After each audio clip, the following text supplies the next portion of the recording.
Good morning, Janice. Good morning, Anthony. How are you? I'm well. Are you ready to talk about how to create an estate plan for your digital assets? Let's do it. Cool. This one comes from our website, anthonyspark.com. And, digital assets really can mean a lot of different things, right? It can talk about your social content. It can talk about your family photos. Or more and more people are becoming online entrepreneurs. So you might have some money in your eBay or your PayPal, right? So there's different ways of looking at this.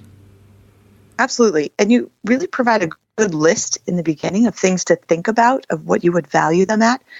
Interesting statistic you say right off the bat is, depending on who you ask, the value of the average American's digital estate is between $33,000 and $55,000. That was astounding to me. I thought, I don't have that much money, but if you start really adding up the value of different things, like social media, and you said PayPal, it really does start to add up. Yeah, and I think there's a social media account with a good number of followers is worth something, yeah. So. Right, especially if you have a business account or maybe many accounts. Definitely something to look at and go through and value, especially with PayPal. That's like a virtual money banking system. Sure. Think about what could be in there if your money goes in and out of there. Very interesting. So you talk about how to create the estate plan for these assets. So a few things to think about is that instructions given to these electronic service providers, they override the instructions contained in a will. So can you explain that a little bit? So even though I've put it in the will that such and such is going to be administering it, if I said that someone else will be the person to take care of my digital assets, tell me a little bit about that. Sure. Think of this like a beneficiary designation, right? We've talked about this when talking about estate planning in the past. If you have a life insurance policy that names your nephew as a beneficiary, but your will gives everything to your wife doesn't get the contents of the life insurance proceeds. That goes to the nephew. The beneficiary designation supersedes the instruction in the will, right? We've talked about this. Right, absolutely. So this is kind of the same principle. Even if you have an executor named in your will who would presumably take care of all of your final affairs, if you've named, and I guess here Google says it's an inactive account manager, or Facebook has a legacy contact, if you've named an individual with those particular companies as your designated person in charge of your electronic stuff. I don't know. I'm not sure what words to use sometimes. Content, and there's like all these fancy words for this one. But if you've named somebody through their process or through their forms, then that person will take precedent over your court-appointed executor, just like a beneficiary designation. Interesting. So you should definitely set that up if that certain provider has that. Or what do you think? Two things. When you say, I wouldn't say definitely, because there are instances where you don't want to forget who you named. I mean, what if you name your girlfriend? This is the same problem as we have with beneficiary designations. You name your high school sweetheart who you're so in love with, who you could never imagine ever being with anyone else. And then life moves on. And now you're married with kids with, somebody who you didn't even meet until years later. But who really takes the time to review their Facebook legacy contact information update? Nobody, right?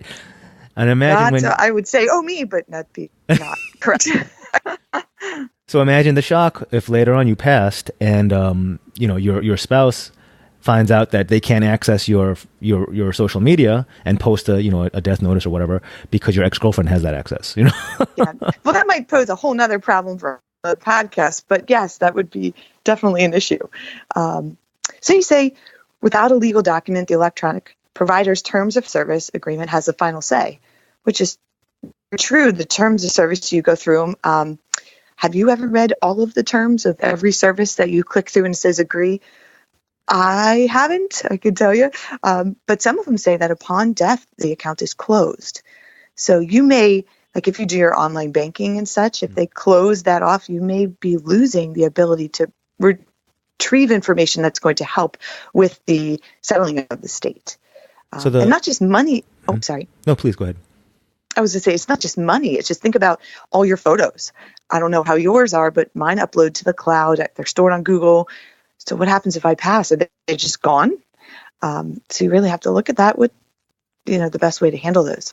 So the reason this problem came to a forefront was that Facebook, I think 5 years ago, their policy was to just immediately shut down an account upon notice of death, right? But people didn't want that, it turned out. People wanted to be able to have sort of memorial pages, right? And have people that's right. just comment. So they had to do an about face, and there was a lot of backlash on that. But that's just an example of where the terms of service might be contrary to what you want, right? Right. Another example is, I don't know if you know this, but anything you buy, quote unquote, from Apple, iTunes, you don't own that. You're a licensee. So all the songs and movies or ebooks you've bought on Apple App Store, you don't own those. You can't pass down your library of songs to your children. Those are licensees, and once you die, they revert to Apple. That's just another example of read your terms of service. That's interesting. Yeah. Right. See, previous statement where I didn't, but I did. So I didn't know that. That's interesting. Yeah. So some stuff doesn't pass. So you're essentially borrowing it, I guess, while you're here. Interesting.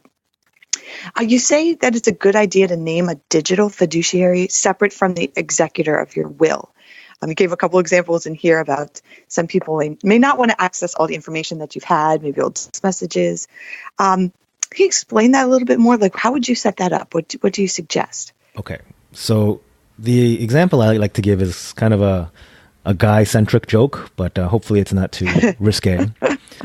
But there's a funny thing where a guy should wear a medallion around his neck, sort of like the Medicare or the Do Not Resuscitate medallion.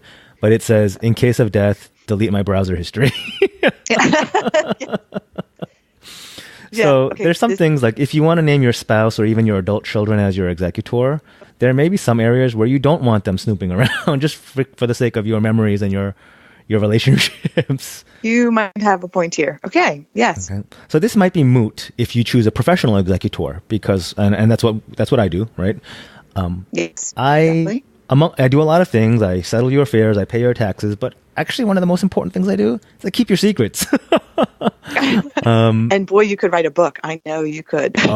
Yeah, that's definitely something maybe later on that I can anonymize and share with everyone what we've done in the past. Correct. But that's the joys, I guess, of having a professional executor. You're not tied to the family.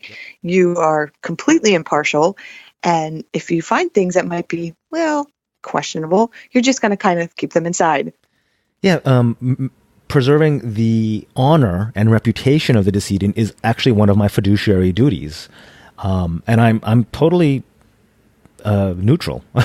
I don't have, I'm usually not a family member. So I'm able to sort of in an unemotional way kind of sweep things under the rug where needed and so forth to preserve the reputation and legacy of my passed away clients. And digital browsing histories might be definitely one of those things that you have to preserve. Exactly. Maybe definitely. Of course, now I'm thinking, wait, maybe I should clear histories. But and then you move on to say, make an inventory of your digital assets. That could just be whether it's a thumb drive with the information on there or a handwritten note. I've talked about this before. I have a program on my computer that holds all my passwords.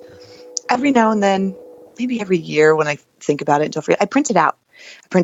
I say to my husband, here's where it is, just in case. Because first of all, I do a lot of the banking, and I don't know if you know all the passwords, but it's good to just have a list when you think about it and update it. And I stick it somewhere safe in our safe, and hey, here it is, just in case. So I made these suggestions. We wrote these suggestions with sort of a caveat in mind, and that is in the 15 plus years I've been serving as professional executor, just everything's changing so fast. It's really hard to give a recommendation now that we feel will be relevant when on the day when you pass. Right. If you made a list, let's say 10 years ago, okay, and who updates these things frequently. If you made a list 10 years ago, it might be your MySpace page. It might be your Napster account. It might be totally irrelevant. Absolutely. I didn't think of that. So, And every couple of years, if, like you say, here's my before your AOL plan. chat password. Oh, gosh. Which go back to the previous document if you probably want to keep that quiet, Right if you can actually access those. But no, that's a good one. Maybe update it, every couple of years if you happen to think about it, like, wait, times are changing. And I mean, the stat I like to throw out is I think it was 2007. So just 12 years ago, iPhones didn't exist. We were pre-smartphone just 12 years ago. How did we function? But that's how much things have changed in such an accelerated rate, Like I hereby leave my my Motorola Razr or whatever was the hot phone. Right, my flip phone, my beeper, to my. Yeah, that's a good point. It did actually, the technology world evolved fast. So can you imagine where it'll be in another 10, 12 years? I like your idea with the banking list and maybe passwords between spouses, but don't go too nuts about it because it's just too hard to keep up. I mean, you don't want to spend your time every year updating your digital asset list. It's just, right. I don't think it's a good use of your time. No, I think my software is so great. You just press a button, it prints it all out, I chuck it in there. It takes like 2 minutes start to finish, and I maybe remember every few years. Figure it's good enough than having nothing. Agree. It's a starting point. But, agree. And then you end on what I say every time we talk: consult a qualified attorney. Very important. This isn't something, any sort of estate plan. It's not something you should be DIYing. Leave that to not even carpet installation, but leave that to the little things. Definitely not making of your estate plan, and when you talk about the digital assets. Yeah, that's what you're here for. And this ties into my upcoming book, How Probate Works. It's a guide for executors, heirs, and families. And it'll be a really good insight for anyone who's maybe thinking about doing their estate planning. It'll show them what happens at the end, what happens after you pass away. It's a good way of understanding why you need a plan and what you should be doing. Right. Absolutely. Okay. Are we all set, Janice? Absolutely. Yep. Consult a professional. And these are all really great information. I think everyone should maybe look through that list and think about it for a second. Like, wait, prepaid digital cards? I mean, definitely something to think about. Very good. Okay. So how to create an estate plan for your digital assets. Check it out on anthonyspark.com. Otherwise, Janice and I will talk to you next time. Bye, Janice. Bye. Talk soon.